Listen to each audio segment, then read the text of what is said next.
Assalamualaikum warahmatullahi wabarakatuh. Shalom, Om Swastiastu, Namo Buddhaya, Salam Kebajikan bagi kita semua. Berdiri kami di sini, kami ingin menyampaikan materi kami yang berjudul Perseroan Terbatas oleh Kelompok Umum. Dimulai dari saya sendiri, perkenalkan nama saya Nabila Yolanda dengan NPM 2315100043. Perkenalkan, nama saya Dina Izati dengan NPM 23151099. Perkenalkan, nama saya Joria Sabtoma dengan NPM 23151000. Berikut adalah materi kami. Untuk materi pertama mengenai perseroan terbatas akan dibawakan oleh saya sendiri mengenai pengertian dari perseroan terbatas atau PT. Jadi perseroan terbatas ataupun PT yang dulu disebut juga dikenal sebagai Namnozen Venoscat atau NV adalah suatu persekutuan untuk menjalankan usaha yang memiliki modal terdiri dari saham-saham yang pemiliknya memiliki bagian sebanyak saham yang dimilikinya. Karena modalnya terdiri dari saham-saham yang dapat diperjualbelikan dan perubahan kepemilikan perusahaan dapat dilakukan tanpa perlu membubarkan perusahaan. Perseroan terbatas ataupun PT merupakan perserikatan beberapa pengusaha swasta menjadi satu kesatuan untuk mengelola usaha tersebut bersama, di mana perusahaan memberikan kesempatan kepada masyarakat luas untuk menyertakan modalnya ke perusahaan dengan cara membeli saham perusahaan tersebut. Dan selain itu, perseroan terbatas ataupun PT adalah badan hukum perusahaan yang paling banyak digunakan dan diminati oleh para pengusaha-pengusaha. Yang dimana sudah ada Undang-Undang Nomor 40 Tahun 2007 tentang perseroan terbatas itu mendefinisikan perseroan terbatas sebagai berikut. Perseroan terbatas adalah badan hukum yang didirikan berdasarkan perjanjian yang melakukan kegiatan usaha dengan modal dasar dan seluruhnya terbagi dalam saham dan memenuhi persyaratan yang ditetapkan dalam undang-undang ini serta peraturan pelaksanaannya. Di sini dapat kita lihat bahwasannya pengertian dari perseroan terbatas itu adalah merupakan suatu badan hukum perusahaan untuk melakukan suatu kegiatan. Kemudian pendirian perseroan terbatas ini dilakukan atas dasar suatu perjanjian antara pihak-pihak yang ikut terlibat di dalamnya. Dan pendirian perseroan terbatas ini didasarkan atas kegiatan ataupun ada usaha tertentu yang akan dijalankan. Pada perseroan terbatas juga harus adanya modal yang terbagi dari bentuk saham. Dan kemudian perseroan terbatas ini harus memenuhi persyaratan yang telah ditetapkan oleh dalam undang-undang serta peraturan pemerintah lainnya. Terima kasih. Baik, materi selanjutnya adalah perseroan terbatas menurut para ahli. Yang pertama, menurut Sujono Dirjosisworo, perseroan terbatas atau PT adalah badan hukum yang didirikan berdasarkan perjanjian, melakukan kegiatan usaha dengan modal dasar yang seluruhnya terbagi dalam saham, dan memenuhi persyaratan yang ditetapkan dalam Undang-Undang Nomor 40 Tahun 2007, sebagaimana telah diubah dengan serta peraturan pelaksanaannya. Yang kedua, menurut HMM Purwosudipto, perseroan terbatas adalah persekutuan berbentuk badan hukum. Badan hukum ini tidak disebut persekutuan tetapi perseroan, sebab modal badan hukum itu terdiri dari sero-sero atau saham yang dimilikinya. Yang ketiga, menurut Jenny Asihadi, perseroan terbatas adalah suatu bentuk usaha yang berbadan hukum, yang pada awalnya dikenal dengan nama Namlus Venoscap atau NF. Istilah terbatas di dalam perseroan terbatas teruju pada tanggung jawab pemegang saham yang hanya terbatas pada nominal dari semua saham yang dimilikinya. Yang keempat, menurut Abdul Kacir Muhammad, istilah perseroan menunjuk kepada cara menentukan modal, yaitu bagi dalam saham, dan istilah terbatas menunjuk kepada batas tanggung jawab pemegang saham, yaitu sebatas jumlah nominal saham yang dimiliki. Perseroan terbatas adalah perusahaan persekutuan badan hukum. Dan yang kelima, menurut R. Ali Ridho juga berpendapat bahwa perseroan terbatas adalah suatu bentuk perseroan yang menyelenggarakan perusahaan didirikan dengan suatu perbuatan hukum bersama oleh beberapa orang dengan modal tertentu, yang terbagi atas saham-saham yang para anggotanya dapat memiliki satu atau lebih saham dan bertanggung jawab terbatas sampai jumlah saham yang dimilikinya. Baik, sekian materi dari saya. Terima kasih. Nah, di sini saya ingin menjelaskan dari kelebihan-kelebihan perseroan terbatas. Yang pertama adalah perseroan terbatas itu memiliki masa hidup yang tidak terbatas, di mana tidak ada perundang-undangan yang mengatur perseroan terbatas itu hanya bisa beroperasi sekian tahun. Nah, lalu yang kedua adalah pemisahan kekayaan dan hutang-hutang pemilik dengan kekayaan dan hutang-hutang perusahaan. Jadi, apabila pemilik memiliki hutang secara pribadi yang mengataskan nama diri sendiri, itu tidak akan mengganggu-gugat kekayaan perusahaan. Lalu yang ketiga adalah kemampuan keuangan yang sangat besar, di mana PT ini bisa mencari ataupun mendapatkan sumber-sumber uang yang dengan cara yang berbeda-beda, mungkin menjual saham, sponsor, dan lain-lain. Yang keempat adalah mudah mendapatkan modal, misalnya mengeluarkan saham. Nah, dengan mereka mengeluarkan saham, mereka dapat menarik investor untuk menanamkan modal dan uang mereka di perusahaan tersebut. Nah, yang kelima adalah kontinuitas kerja karyawan yang panjang. Jadi, apabila ada terjadi pemindahan kepemilikan, itu tidak akan mengganggu operasional dari perusahaan tersebut. Secara tidak setiap saat pergantian kepemimpinan itu akan merubah peraturan yang ada. Nah, lalu yang keenam adalah luasnya bidang usaha yang dapat dimiliki. Nah, jadi ketika suatu perusahaan itu ingin membangun anak perusahaan, itu dapat membuat anak perusahaan tersebut dapat bergerak di bidang apa saja. Lalu yang ketujuh adalah terdapat efisiensi sumber dana dan juga efisiensi kepemimpinan, karena ada yang namanya RUPS yang mengganti sewaktu-waktu pimpinan dan juga anggaran. Nah, yang ke-8 adalah kewenangan dan tanggung jawab yang dimiliki terbatas kepada modal yang disetor. Jadi, apabila perusahaan memiliki hutang, para pemegang saham itu tidak terlibat dalam hutang tersebut. Nah, yang ke-9 adalah perseroan terbatas itu memiliki undang-undangnya sendiri, sehingga kegiatan operasionalnya itu dilindungi oleh pemerintah. Lalu, ada pula kekurangan dari perseroan terbatas. Yang pertama adalah pajak yang besar. Nah, karena perseroan terbatas ini merupakan subjek pajak itu tersendiri, maka tak hanya perusahaan yang terkena pajak, pemegang saham juga terkena pajak. Pemegang saham dividen juga memiliki terkena pajak itu sendiri. Lalu yang kedua adalah dalam penanganan aspek hukum itu jauh lebih rumit, karena dalam pendirian PT itu memerlukan akta notaris dan juga izin khusus untuk membangun PT tersebut. Lalu yang ketiga adalah biaya pembentukan yang relatif tinggi dibandingkan perusahaan lainnya. Yang keempat adalah kerahasiaan perusahaan itu tidak terjamin, karena setiap kegiatan perusahaan itu harus diberitahukan kepada pemegang saham. Lalu yang kelima adalah proses pembubaran dan perubahan anggaran dan lain-lain itu membutuhkan waktu dan biaya yang besar, karena harus disetujui dalam RUPS atau rapat umum pemegang saham. Di sini saya akan menjelaskan mengenai karakteristik pada perseroan terbatas atau PT. Jadi, terdapat 4 karakteristik pada perseroan terbatas. Ya, karakteristik yang pertama itu adalah merupakan entitas hukum, yang dimana berbeda dan terpisah dari individu yang mendirikan dan menjalankannya. Sebagai entitas yang terpisah dari pemilik dan pihak yang menjalankan perseroan yang dapat memperoleh, memiliki, dan melepas properti atas namanya sendiri, termasuk dapat memiliki kewajiban dan membuat perjanjian dengan pihak lain. Kemudian yang kedua adalah bagian kepemilikan dalam perseroan terbatas dapat dipindah tangankan, dan pemegang saham sebagai pemilik perusahaan dapat menjual saham atau stok yang dimilikinya kepada pihak lain. Proses penjualan ini dapat mempengaruhi kegiatan operasi, keberadaan, serta pada pihak-pihak yang lainnya. Kemudian, karakteristik yang ketiga adalah pemegang saham memiliki kewajiban terbatas. Dalam hal adanya klaim dari pihak ketiga terhadap perusahaan, maka pemilik perusahaan tidak bertanggung jawab secara pribadi atas klaim atau kewajiban perusahaan tersebut. Jika terjadi kerugian atau yang dialami perusahaan, maka kerugian yang dialami pemilik saham terbatas pada modal yang diinvestasikannya.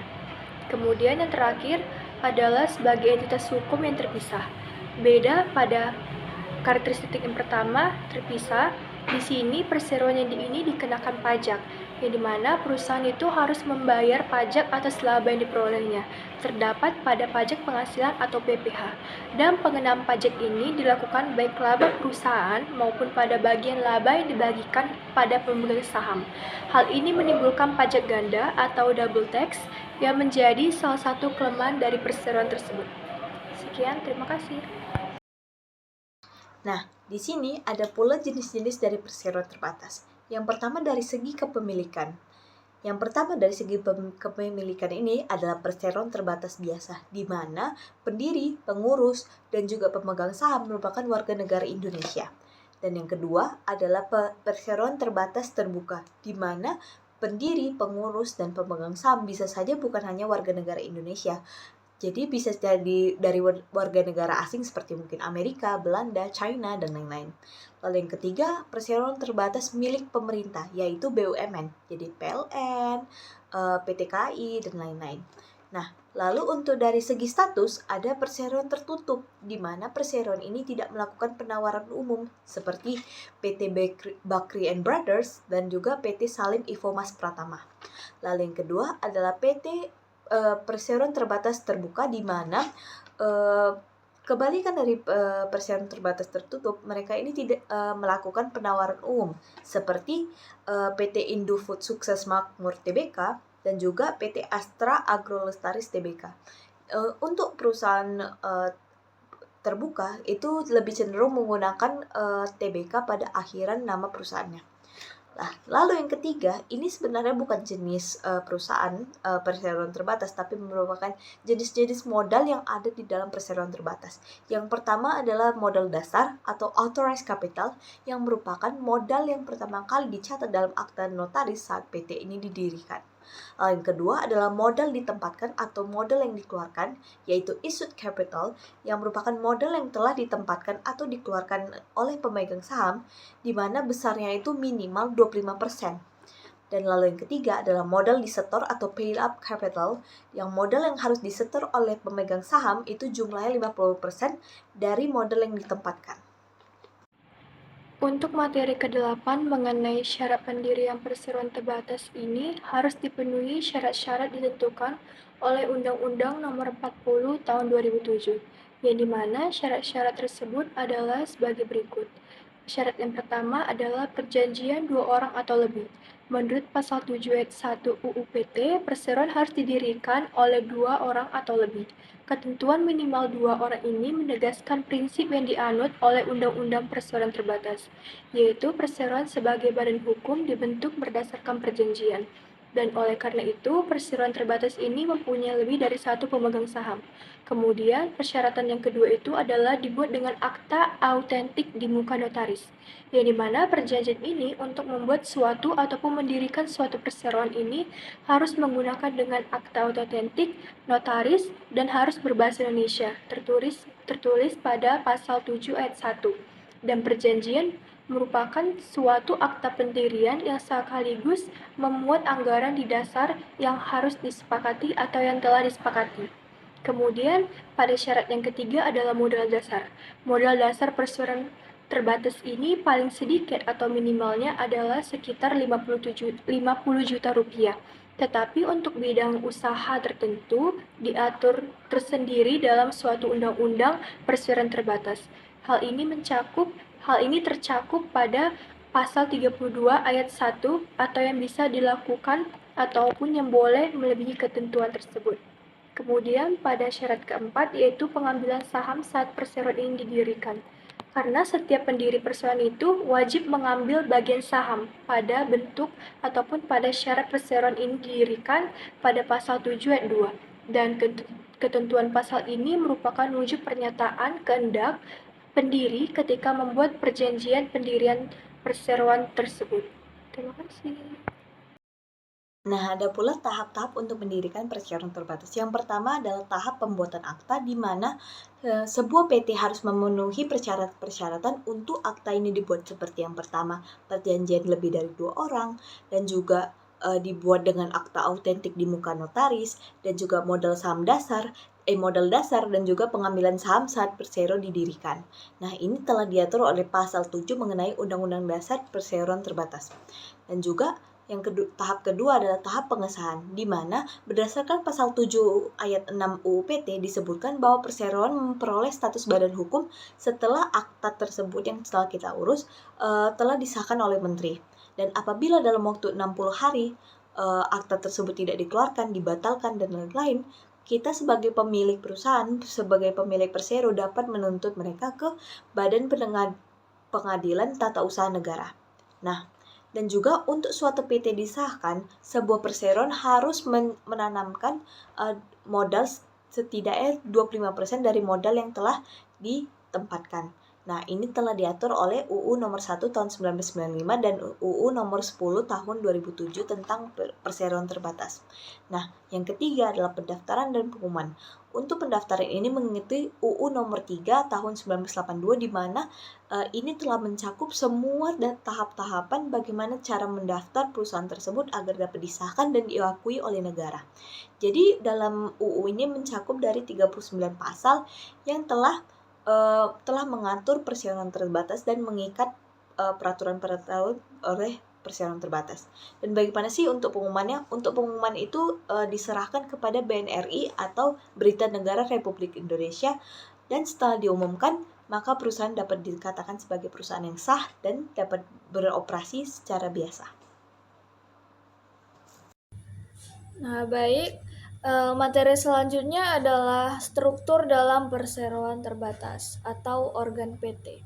Perseroan terbatas yang berstatus sebagai badan hukum, maka dalam kepengurusannya memiliki organ yang terdiri dari Rapat Umum Pemegang Saham atau RUPS, direksi atau pengurus, dewan komisaris sebagaimana disebutkan dalam pasal 1 ayat 2 UU PT. Yang pertama itu ada Rapat Umum Pemegang Saham atau RUPS. RUPS adalah satu kelengkapan organisasi PT yang paling utama dan merupakan forum rapat dari para pemegang saham atau pemilik perusahaan atau pemilik modal yang memiliki kekuasaan tertinggi dalam perseroan terbatas dan memegang segala kewenangan yang ada pada perseroan terbatas yang tidak diserahkan atau diberikan pada direksi atau komisaris, serta RUPS berhak memperoleh segala penjelasan yang berkaitan dengan semua kegiatan PT. Dan yang kedua ada direksi atau pengurus.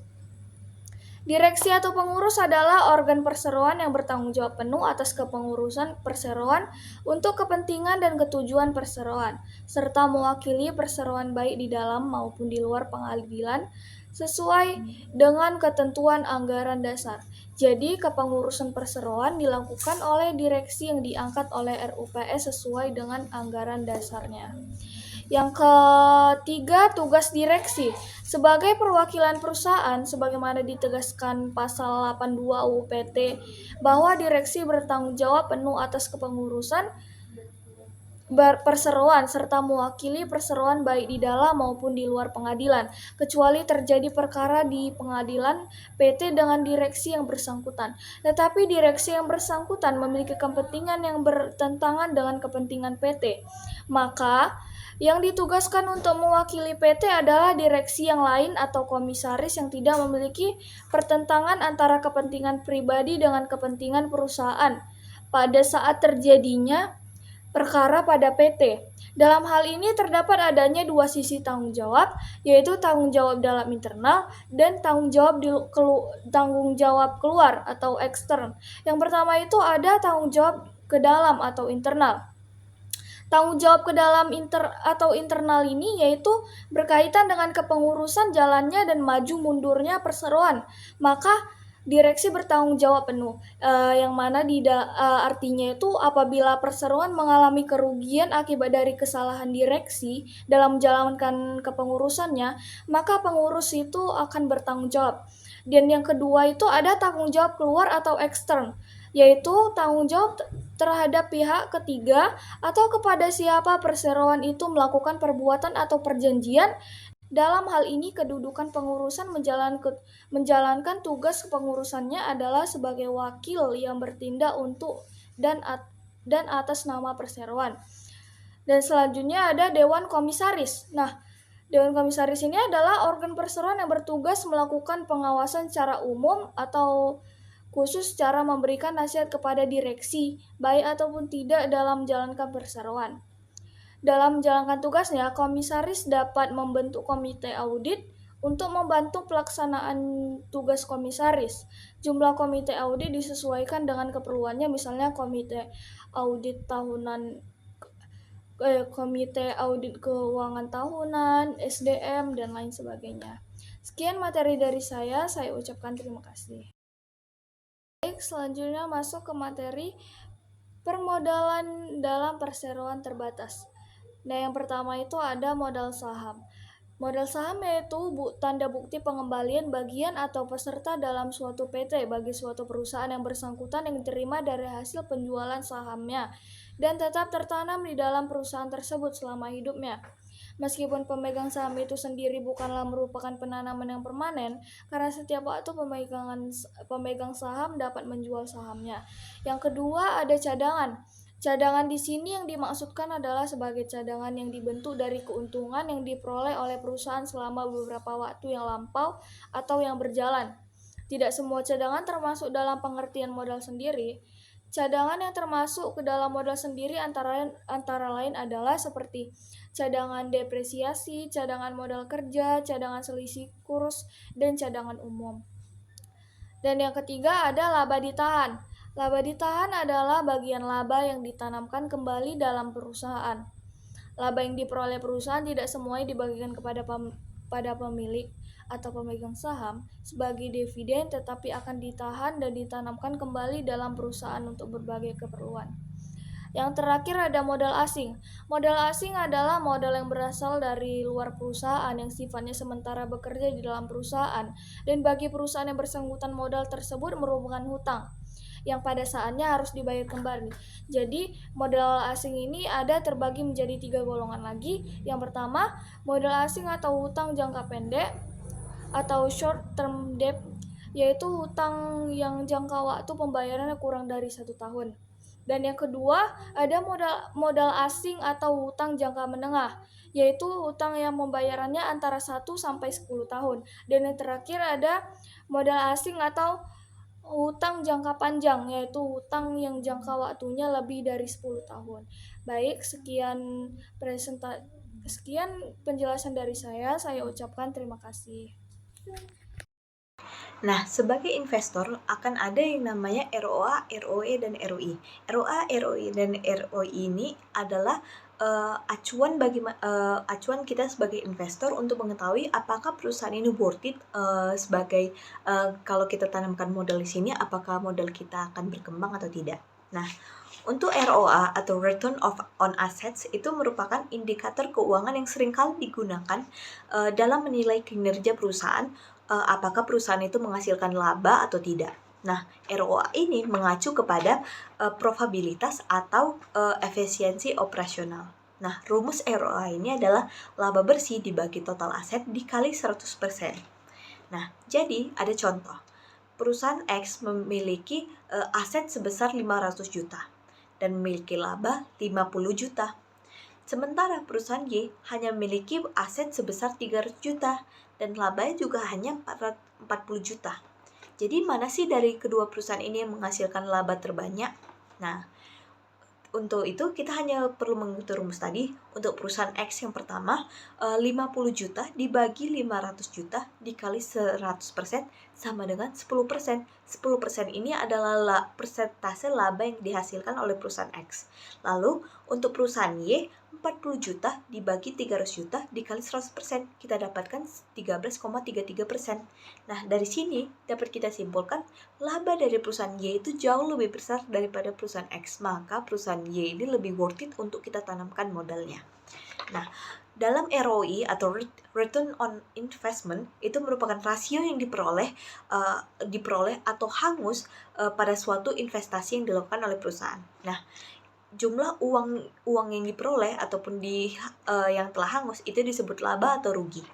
Nah, ROI ini mengacu pada rate of return atau dari suatu periode investasi. Nah, rumusnya laba bersih dibagi investasi dikali 100%, di mana ada pula contoh soalnya. Yang pertama, seorang investor membeli saham sebesar 50 juta di perusahaan A pada tahun 2020. Dan pada tahun 2021 ia menjual sebesar 60 juta rupiah. Berapa sih persen ROI-nya? Nah, kita cukup 60 juta dikurang 50 juta. 60 juta ini merupakan harga jual saham dia tadi dan 50 juta harga beli saham dia tadi. Dibagi 50 juta. Nah, 50 juta ini merupakan investasi awal kita tadi. Dikalikan 100%. Maka kita dapatkan 20%. 20% ini merupakan return on investment kita. Jadi kembalian dari investasi kita sebesar 20%. Nah, yang terakhir adalah ROE atau Return on Equity. Return on Equity ini merupakan alat ukur untuk melihat penghasilan keuntungan dengan memanfaatkan ekuitas yang dimiliki perusahaan. Nah, ROE ini memiliki 3 faktor. Yang pertama profitabilitas, yang kedua adalah efisiensi operasional, dan yang ketiga adalah utang atau leverage. Nah, untuk rumusnya ini cukup mudah dan mirip dengan rumus-rumus lainnya, yaitu laba bersih dibagi ekuitas dikalikan 100%. Jadi ada contoh soal yaitu PT Maju Bersama memiliki ekuitas setiap pemegang saham sebesar Rp 500 juta dan memiliki laba bersih 2 miliar. Maka kita hitung nih return on equity-nya ada sebesar berapa. Jadi 2 miliar dibagi 500 juta dikalikan 100%. Kita dapatkan berapa? ROE-nya ternyata sebesar 400%. Itulah dari return on equity dari PT Maju Bersama. Maka didapatlah kesimpulan pada pembahasan kelompok kami mengenai perseroan terbatas, bahwasannya perseroan terbatas itu merupakan suatu badan hukum untuk menjalankan usaha yang memiliki modal terdiri dari saham-saham yang pemiliknya memiliki bagian saham sebanyak yang dimilikinya. Ada pula undang-undang yang mendefinisikan perseroan terbatas, yaitu Undang-Undang Nomor 40 Tahun 2007. Dan perseroan terbatas ini memiliki karakteristik yang dapat memudahkan kita membedakannya dari usaha yang lain.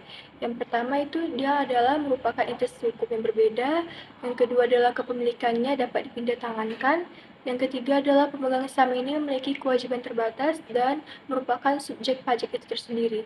Dan perseroan terbatas ini memiliki beberapa jenis dan yang mengkelompokkan usahanya itu masing-masing, seperti dari segi kepemilikan, kemudian segi status, praktik modal, dan untuk syarat mendirikan perseroan terbatas ini juga ditetapkan dalam Undang-Undang Nomor 40 Tahun 2007, yaitu perjanjian itu harus lebih dari 2 orang dan dibuat dengan data autentik, kemudian ada modal dasarnya dan pengambilan saham saat perseroan ini didirikan.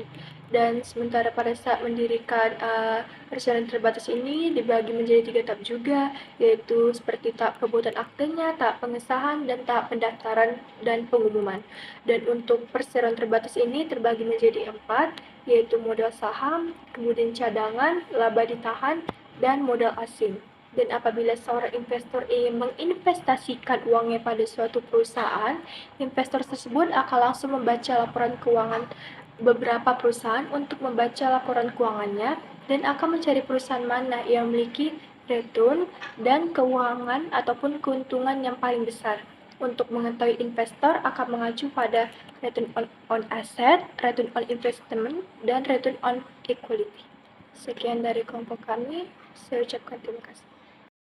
Di sini saya akan menjawab pertanyaan dari Tana Nabila, yaitu apa perbedaan perseroan terbatas dengan badan usaha lainnya? Jawabannya adalah perbedaannya PT ini merupakan badan hukum yang memiliki kekayaan dan tanggung jawab sendiri, sehingga harta pemegang saham itu tidak dapat diganggu-gugat oleh pihak manapun. Sekian, terima kasih.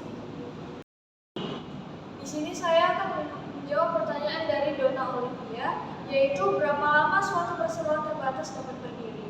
Jadi jawabannya adalah pada prinsipnya jangka waktu berdirinya perseroan terbatas tidak dibatasi. Saat ini dapat dikatakan bahwa perseroan terbatas dapat didirikan untuk jangka waktu yang tidak terbatas waktunya, selama dan sepanjang hal tersebut diatur dan disebutkan dalam anggaran dasar perseroan terbatas. Sekian, terima kasih.